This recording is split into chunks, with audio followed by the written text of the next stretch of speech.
देखी भैया अभी हम आइल बानी नवरंगा कटाव स्थल आई जोन बा हमरा सामने देख सकतानी कि ई एगो सरकारी फ्लड सेंटर रहला जोन की खुदे फ्लड के चपेट में आ फ्लड मतलब बाढ़ राहत शिविर केंद्र। ई उत्तर प्रदेश सरकार के अंतर्गत आवेला। देख सकतानी कि जमीनी लेवल से एकर हाइट कितना बा और ई बाढ़ के समय में लोगों के आश्रय देवे के काम करत रहला। जौना समय में लोग के घर में पानी ढुक जात रहला उस समय में लोग एमे आके पहले रहत रहला। जौना के स्थिति आज काफी देख सकतानी कि जर्जर हो ऊपर से स्थिति एकर मतलब कंडीशन ठीक ठाक नहीं। चलिए हम रवा सबके अंदर लेके चलतनी एकरा अंदर की स्थिति और परिस्थिति देखे और दिखावे के प्रयास करतनी का कंडीशन बा एकरा अंदर माहौल बा।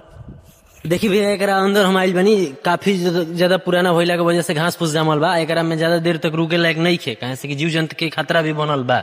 लोग के सहारा देलस जे आज खुद बेसहारा भइल बा। आज इहे बाढ़ के चपेट में आ गइल भाई। लोग देख सकते हैं कि आधा से करीब आधा से अधिका ई नष्ट हो गइल बा। आज इहे खत्म होके विलुप्त होके कगार पे बा। ज्यादा देर तक हम एकरा में रुकब ना। वीडियो देखे खातिर धन्यवाद।